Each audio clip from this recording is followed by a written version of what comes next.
की ठेकेदारी का ठेकेदार बना बैठा है, और उनकी दुनिया भर में ढिंडोरा पीटने वाली नाजायज देवबंद की औलादें,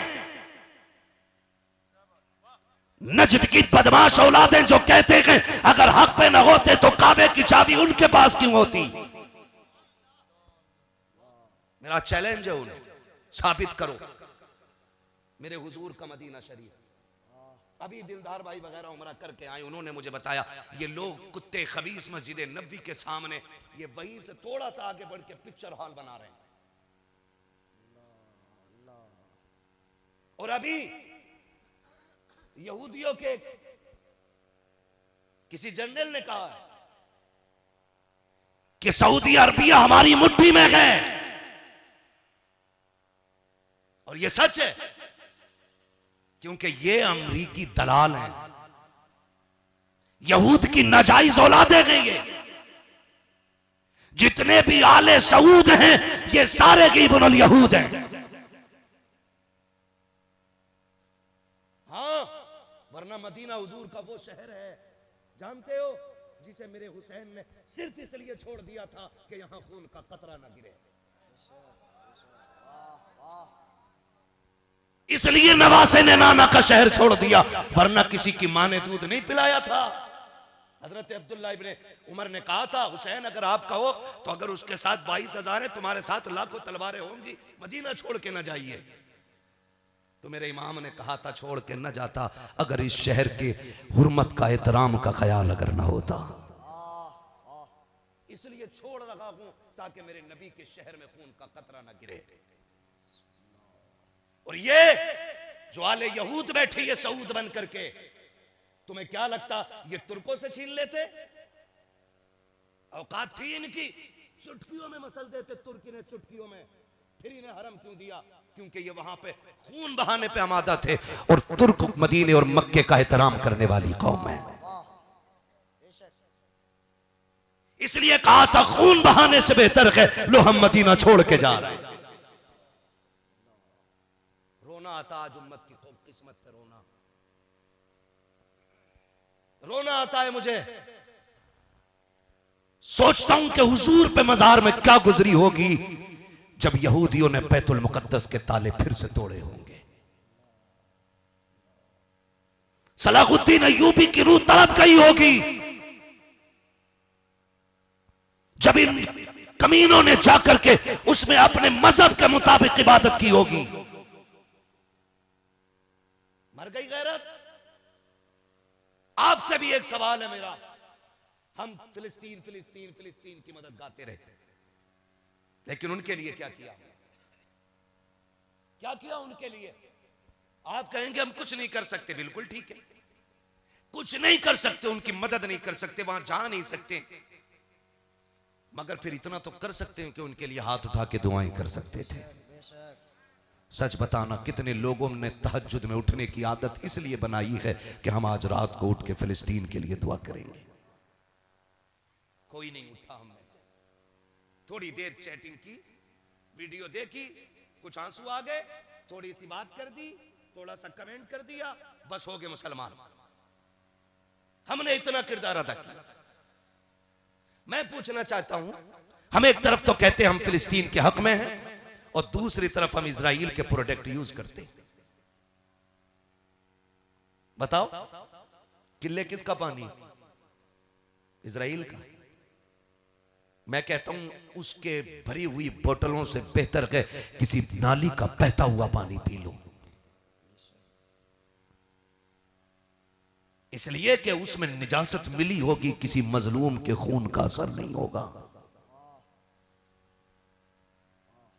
बर्गर और पिज्जे खाने वालों, अपने बच्चों को KFC का सामान ला करके खिलाने वालों, मैं पूछना चाहता हूं क्या तुमने नहीं देखा जब फिलिस्तीन के बच्चे हाथ में फीडर लेके दूध के लिए रो रहे हैं, क्या तुम्हें ख्याल तक नहीं आता कि तेरे बच्चे जब यहूद और नसारा के बनाए हुए सामान से पेट भर के सोते हैं, उसी के खरीदे हुए बारूद से फिलिस्तीन के मजलूमों पे ज्यादती की जाती है? कम से कम उसे बंद करके ये तो बता दिया होता कल भी हम मजलूमों के साथ थे, आज भी मजलूमों के साथ हैं और आखिरी सांस तक हम मजलूमों के साथ खड़े रहे। बहुत अच्छी, वाह। जिसे डर लगता हो वो डरे और मर जाए जाके। हमें ऐसी बेगैरती की जिंदगी गवारा नहीं, हम तो गैरत वाली मौत मरना गवारा करते। आज हम कहां खड़े, कसम खा के कहता हूं, जितनी आग है और जो चीखें फिलिस्तीन की रही है ना, अगर उमर होते ना तो जमीन आसमान एक कर दिया होता। आधी दुनिया का बादशाह है उमर, जो कुर्सी पे बैठा तो शेर बकरी एक जगह पानी पीने लग गए। ये उमर का दबदबा था। हाँ, और जबकि दौलत की कसरत नहीं थी, गुर्बत इतनी थी कि घरों में फाके होते थे। मगर आज हम कहां खड़े, हमें सोचना पड़ेगा। हम किरदार बेहतर करें अपना, हम मामलात इतने खूबसूरत कर लें कि लोग हमें देख के कहें अगर मुसलमान इतने खूबसूरत हैं तो जो इस्लाम लेके आया गया वो नबी कितना खूबसूरत रहा होगा। वाह वाह वाह वाह। करेंगे इंशाअल्लाह, वादा करते हैं इंशाअल्लाह। इंशाअल्लाह। हाँ, वक्त पूरा हो चला है, बस मेरी आपसे गुजारिश है,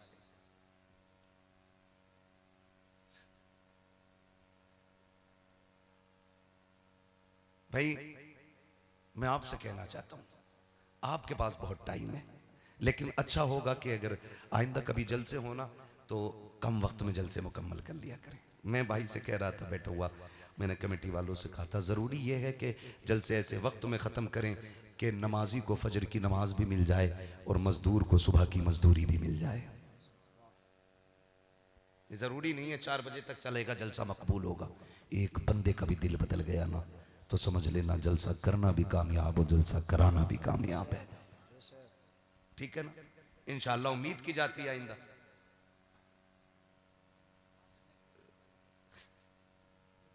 मैं ये कहना चाहता हूं थोड़ा सा कि ये कि जलसों को इंशाअल्लाह आइंदा मुकर्ररा वक्त में मुकम्मल करेंगे। अपने उलमा से मशवरा करें, पूछें कि जलसा कब से कब तक चलेगा और कैसे चलेगा, उसी हिसाब से रखा जाए। जलसों को बामकसद करें, खाली शोर मचाना, वो हल्ला करना, जाके कहना मौलवी आया कुर्सी तोड़ गया माइक फूंक गया, इससे कब्र में कोई ठंडक नहीं पड़नी है।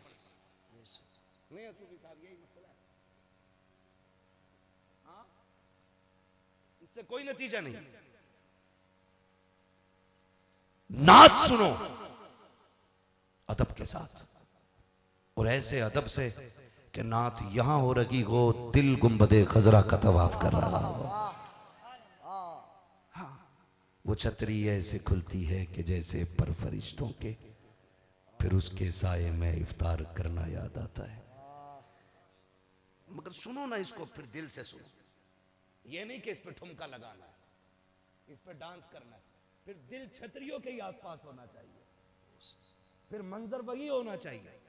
जो गया गए वो ये सोचे मैं वहां हूं, जो नहीं गया गए वो ये सोचे इंशाअल्लाह मैं वैसे ही जाके इफ्तार करूंगा।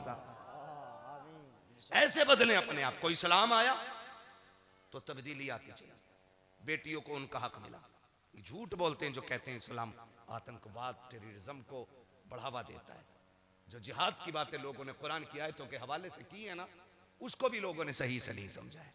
मैं आपसे कहना चाहूंगा खुतारा अपने रवैये बेहतर कर लें, अपने तरीके बेहतर कर लें। हुजूर आए बेटियां मुस्कुराने लगी, हुजूर आए बहनें मुस्कुराने लगी। मेरे नबी ने फरमाया जो बहन बेसहारा हो करके माँ बाप ना हो, भाई के घर आ जाए और भाई उसके सर पे हाथ रख दे, तो फरमाया सुने आका फरमाते अल्लाह भाई को वैसे ही सवाब अता करेगा जैसे बाप को बेटी के सर पे हाथ रखने का सवाब अता फरमाता। ये इस्लाम की खूबसूरती है। हाँ, बेटी बन के आती है ना तो फिर 21 नेमतें लेके आती है, रहमतें। बहन बन के आती है तो 11 रहमतें लेके आती है। या रसूल अल्लाह, बहन बनी 11 नेमतें, बेटी बनी 21 रहमतें, बीवी बन के आए तो फरमाया फिर वो जन्नत की जमानत बन के आती है। कैसे? फरमाया मियां बीवी एक दूसरे को मुस्कुरा के देख लें, अल्लाह दोनों के गुनाह माफ फरमा दिया करता है। लेकिन यहां आमने सामने बैठ गए तो जंग चालू। LOC कारगिल कह रहे हाँ 7 साल 8 साल के बाद कह रहे यार एक बात याद आई। कहा क्या? कि वो जो चावल बने थे तुम्हारे यहां खाने में वो क्या रेट के थे? 8 साल के बाद पूछ रहा बीवी से। ठलुआ है ना, बेरोजगार है, काम कोई है ही नहीं, तो यही पूछेगा बीवी से। उसे पता ही नहीं कि तेरे बाप ने मेरी बेइज्जती कराई थी। 2 रंग का चावल था वो। आज कह रहा 8 साल के बाद। और जब बाप की बात आती है ना, कदर की बात बता दूं आप लोगों को, ये घर जाके मत बताना। अगर घर चलाने हैं ना तो बीवी के बाप और भाई को कभी बुरा मत कहना, ये बात अपने तक ही रखना। क्यों शिवानी साहब, आप तो सब कुछ झेले बैठे भाई, हम भी उसी कैटेगरी में है जिसमें ये अल्लाह ने बड़े खूबसूरत बच्चे और बच्चियां अता की हैं भाई को, और सारे ही बच्चे पढ़े लिखे हैं, काबिल बच्चे हैं माशाल्लाह। बाप दिनों रात इसलिए मेहनत करता है ताकि बेटे के सर पे साया आ जाए, इसलिए बाप दूर दराज का सफर करता है ताकि बच्चियों की जिंदगी में बहार ला सके। ये सिर्फ इनका ही नहीं, हर बाप का यही मामला है, हर बाप का। लेकिन औलाद पे ये लाजिम है उसकी कुर्बानियों का ख्याल रखे। ये नहीं वो बूढ़ा हो जाए तो उसे रोड पे छोड़ दे, वो अपना आप एसी में पैर पे पैर रख के आज अब्बा नहीं दिख रहे। सुन भाई, जब अब्बा को तू नहीं दिखता था ना, वो पैर पे पैर रख के नहीं कहते थे आज मेरा बेटा नहीं दिख रहा है, वो लाठी उठा के निकल जाते थे, किधर है मेरा बेटा, एक एक से पूछते थे, फला फला फला तूने मेरा बेटा देखा, तूने मेरा बेटा देखा। जब तक तू आ नहीं जाता था वो बैठते नहीं थे। तुझ पे भी ये लाजिम है, अगर अब्बा नजर नहीं आ रहे ना, एक बार तू भी निकल, बाप को तलाश करो, उसे पता चलेगा ना मेरा बेटा मुझे ढूंढने निकला। अल्लाह की कसम खा के कहता हूँ उसका दिल ठंडा होगा, दिल से एक आग निकलेगी, दुआ बनेगी, अल्लाह उसी दिन से तेरी तकदीर के फैसले फरमा देगा। ये आप सब पे लाजिम है, मुझ पे भी लाजिम, मुझ पे भी लाजिम। मैं कभी कभी सोचता हूं वो बंदे कितने खुश नसीब है जो माँ बाप के पास रहते। हमें बहुत कम वक्त मिलता माँ बाप के पास बैठने का, लेकिन उसमें भी कोशिश करते हैं कि उनके कदमों में बैठने जगह मिले। घर कभी भी जाया करो अब्बा के सामने मास्टर, कलेक्टर, डिप्टी, इंजीनियर बन के नहीं, वही गुड्डू, पप्पू, कलुआ, मलुआ, भोलू, गोलू, यही बन के जाया करो और उनके पैरों में बैठ जाओ। आप कुछ भी है ना, स्टार है ना, आपके कंधे पे उतार के रख दे, पगड़ी है ना एक तरफ रख दे, जुब्बा है सादे लिबास में आ जा, बैठ माँ के पैरों में कि अम्मी वो हाथ जो बचपन में डाला करती ना सर में, वो जरा लगा दे कि क्योंकि दर्द हो रहा है। कसम खा के कहता हूँ जो बड़ी बड़ी गोलियों से दर्द ना रुके, माँ का हाथ सर पे आता है फौरन दर्द ठंडे पड़ जाया करते हैं। इसलिए कि सिर्फ माँ का हाथ नहीं होता, ऐसा लगता है जैसे जिब्रील के परों का साया आ गया है। ये माँ होती है, बैठो उसके पाए कदमों में, बैठो उसके पैरों में, कभी दुआएं लो उससे। वो सबसे अमीर है जिसके पास माँ है, वो बादशाह है जिसके पास बाप है, और वो सबसे बड़ा गरीब है जिसके पास से माँ बाप जा चुके हैं। वो बंदा गरीब हो गया, इनकी कदर जाने के बाद मालूम होगी।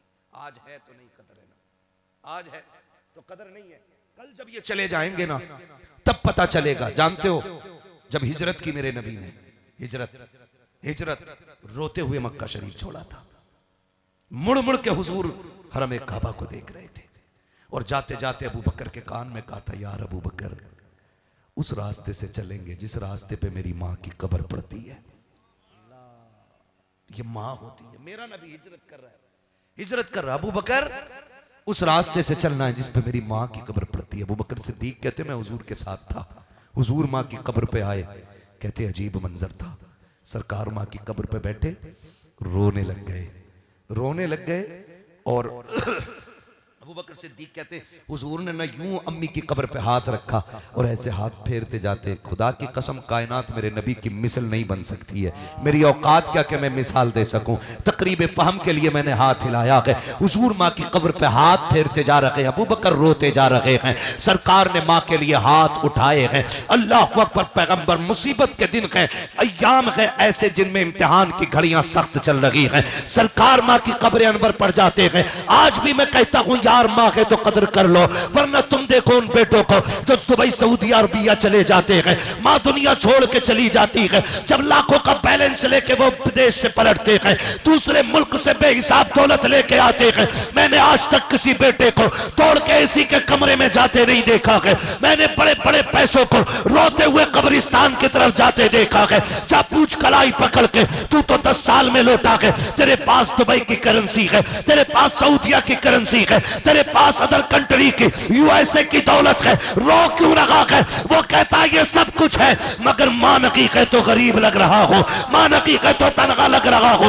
ये सोच के मां की कब्र पे जाता है, या अल्लाह जो सुख मुझे दौलत से नहीं मिला वो मां की कब्र की जियारत से अता फरमा। नारे तकबीर, नारे रिसालत, वसल के आला हजरत अज़मते वालिदैन, जिक्रे वालिदैन, एहसाने वालिदैन, सरकारे दो आलम कॉन्फ्रेंस मुफ्ती हम्मा साहब ने मिला। वाह, बहुत अच्छे। कदर करें माँ की, कदर करें। वो कहा था किसी ने, सूफी साहब, बड़ी प्यारी बात कोई कह गया, कहा था कि मौत की आगोश में जब थक के सो जाती है माँ, तब कहीं जाकर के थोड़ा सा सुकून पाती है माँ। प्यार कहते हैं किसे और ममता क्या चीज है, कोई उस बच्चे से पूछे जिसकी मर जाती है माँ।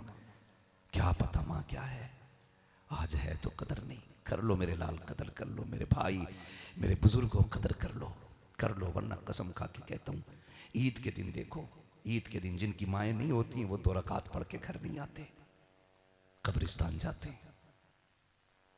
जबकि पूरी दुनिया ईद के दिन 2 रकात पढ़ के घर दौड़ती है, लेकिन बिन माओ के लाल कब्रिस्तान जाते हैं। कभी उनका दर्द जाना, कभी उनकी तकलीफ समझी। जाके देखो, नए कपड़े पहन के कोई माँ की कब्र से लिपट के रो रहा है, कोई माँ को सलाम करते करते चीख मार के रोने लग जाता है। आज है तो सलाम नहीं। ईद आएगी, त्यौहार आते हैं, हम मोबाइल उठाएंगे, 3 लाइनें लिख देंगे, 3 लाइनें लिख देंगे कि भाई सबको मेरी तरफ से ईद मुबारक, तूने दुनिया को दी। बूढ़ी माँ जो तुझे गोद में लेके 2 साल तक भटकती रही, तेरे मुंह में उसके लिए 2 जुमले सलाम के नहीं थे। वो बाप जो रोज मंडी में जाके इसलिए बिकता रहा कि मेरे बेटे की जेब पे कलम लग जाए, तेरे पास उसके लिए 2 जुमले सलाम के नहीं थे। जिसने रोज सूरज सर पे इसलिए उतार दिया कि कल मेरा बेटा ठंडी हवा में बैठ के जिंदगी गुजार सके, आज तो उस बाप के गले लग के इतना नहीं कह सकता तुझे ईद मुबारक हो। क्या जिंदगी है यार, क्या जिंदगी है। उनसे जाके पूछो जिन्होंने माएँ खो दी हैं, जिनके पास बाप नहीं है, ईदें नहीं लगती, ईदें नहीं लगती हैं, मुश्किल हो जाती है जिंदगियां। अल्लाह ने माँ दी है, कदर कर लो। हम अपने आप को देखें, मैं बड़ी बात कहने लगा हूं, माफ कर दीजिए अगर किसी को बुरा लग जाए। मैं दुख देने नहीं आता, मैं तकलीफ देने नहीं आया, बस मैं चाहता हूं कि हम समझें जरा, हम रिश्ते निभाना शुरू कर दें यार, रिश्ते निभाना शुरू कर दें।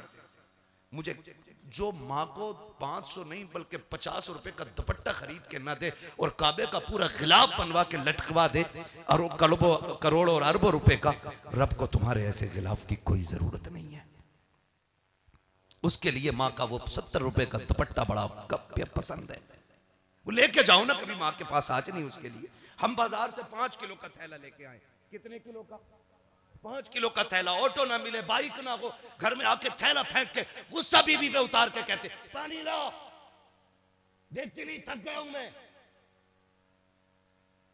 पसीना आ रहा है, देख मेरा बाजू काम छोड़ गया। यार उस मां को क्यों नाराज कर बैठे हो जिसने तेरा बोझ 9 महीने तक पेट में रखा और कभी तुझको ताना नहीं दिया। तू 5 किलो का थैला लेके मर जाता है, वो 9 महीने तक पेट में रखे रहती है और रखती नहीं बल्कि तेरे लिए अपनी खुशियां कुर्बान करती है। जब से तू पेट में आया ना, तेरा वजूद बढ़ने लगा, उसने उल्टा लेटना छोड़ दिया, उसने अपनी पसंद के खाने छोड़ दिए ताकि तेरा वजूद परवरिश पाता रहे। मर्जी उसकी बिरयानी की थी, डॉक्टर ने कहा सूप पीना है, उसको सब्जियों का पानी पीना पड़ा ताकि तू बच सके। आज उस मां से कहता यही मिलेगा, खाना है तो खा, कोई तुम्हें ताजा रोटी नहीं देगा। वो गैरत कर। माँ बाप का हक तो यह कि पहली रोटी जो बने माँ बाप के दस्तरखान पे जानी चाहिए, यह हक है उनका। गरम रोटी उन्हें खिला और अब्बा को बैठा के कह जब तू जवान था मैं कमजोर था, तू मेहनत करता था मैं ऐश करता था, अब तू कमजोर है मैं जवान हूं, तू ऐश कर मेहनत करना अब मेरा काम हो गया है। कहो ये माँ बाप से, वो कभी कंधे से कंधा लगा के खड़ा हो बाप के, वो कभी कहे अब्बा कोई जवानी की बात बताओ, फिर उसकी आंखों में देखना कसम खुदा की 70 साल में भी उसकी आंखों में जवानी की चमक नजर आ जाएगी। लेकिन हमने बाप को बूढ़ा 40 साल में कर दिया। जब 40 साल के बाप के सामने 12 साल का बेटा खड़े होकर कहता ना कि तुम चुप रहो तुम्हें कुछ नहीं पता, बाप उसी दिन मर जाया करता है। कभी मत कहना, कभी मत कहना। मेरे नबी की जिंदगी देखो, हुजूर के चचा हजरत अब्बास, हजरत अमीर हमजा, ये जब हुजूर के पीछे चलते थे ना तो आका हाथ पकड़ के ना इनको आगे करते थे, मेरे बगल में चला करो, कहते थे या रसूल अल्लाह, इतनी औकात हम आपके बराबर चलें?